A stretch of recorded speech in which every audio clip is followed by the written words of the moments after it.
Without Fear. I'm Esther, the author of the book Living Without Fear and the co-publisher of the Amazon best-selling Inspired Journeys. Get in touch with me if you want to start living without fear or even writing your book. And please share this podcast with a friend who you know needs to hear this episode. Subscribe to my YouTube channel, write a short review, and rate it on your favorite podcast platform with a lot of stars if you enjoyed it. Thank you so much for your support. This truly means a lot to me. And guess there are already more than 70 countries who have been listening to my podcast. Isn't this amazing? Today, I'd like to talk about how we can take things not too personal and get affected by others' moods. Years and years, I was struggling with this. Well, I really suffered, to be honest, and I didn't know how to change it. In order to show you where I come from, I need to go back to my childhood, more specific to my mom. And you might recognize some parallels to your life or to certain members of your family or to the people who were at your side when you grew up. So my mother was the one who made me suffer the most of her state. When I was in primary or secondary school and left the house in the morning, her world was totally okay. She was happy, she laughed, and I was happy with her. But there were so many days that I came home at noon for lunch and she was in such a bad state. Sometimes she didn't speak at all. I could try as hard as possible to start a conversation with her. And when I was older, I knew right away I don't want to be close to her and run up to my room to read my books until lunch was ready. But sometimes she asked me to help her with preparing lunch or set the table. I tried to do it as fast as possible to be able to leave the kitchen and get away from her state.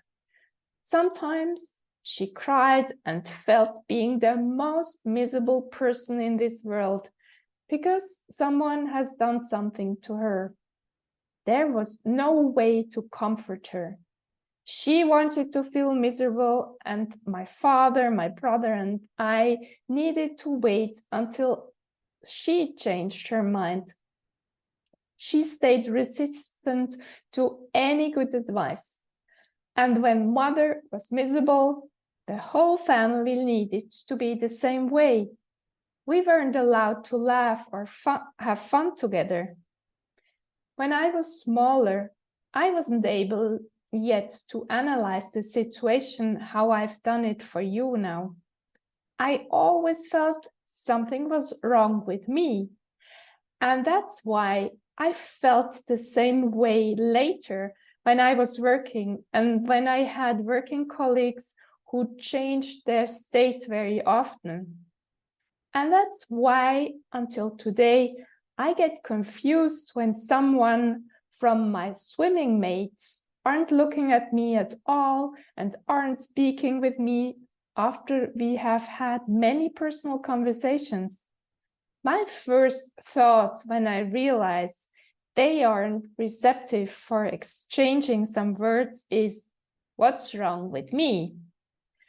But my second thought is now, what's wrong with them? Shall I ask? Shall I let them?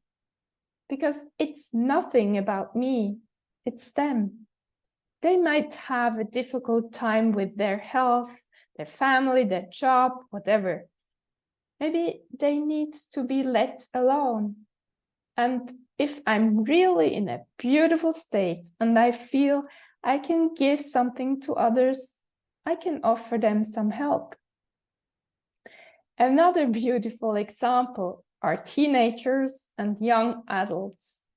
If you know me a bit, you know that I have a 17 and a 19-year-old son at home. And only a few months ago, I still suffered from their all-time changing moods. I took their reactions so personally. I gave my sons the power to change my state in a heartbeat. This has changed. But what has helped me to change it? I'm more aware that I'm another entity than them. I feel the boundaries around me. I see myself and them as two different planets, two different worlds. I am in my world that I always fill with my beautiful energy through meditation, journaling, and consistent awareness, and I feel great in it. They have their world, their thoughts, their moods, and they have to be with themselves. If they are harsh to their mother, if they cannot stand me as I did with my parents at their age, I can talk to them in a kind and respectful manner and remind them that I'd love to be treated respectfully.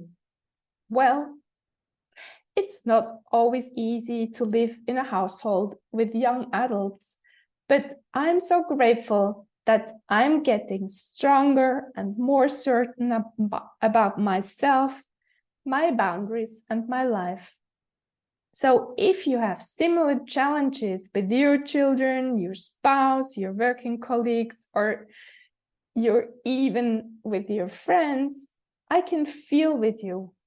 It takes patience to change myself, to work daily on myself, to be able to cope better with my surrounding. And one more thing.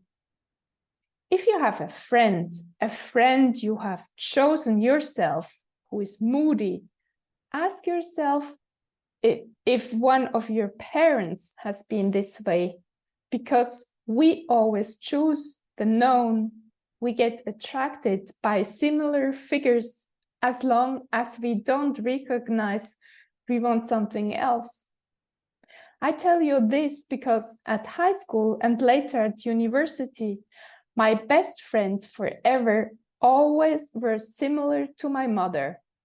One day they were depressed, and one day they were overexcited. Sometimes they would show me their love in a very excessive way, and the next day they didn't see me when we were together in a group with others. But I cannot blame them.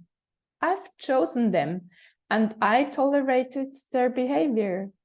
So look at yourself first and see how you can work on yourself first, and you will get what you wish. And don't forget to tell yourself when you hear you asking yourself, what's wrong with me? It's rarely about you. It's about the other person and their mood. And just let them be. Or ask if you can help. But let them and hope that time will change everything again.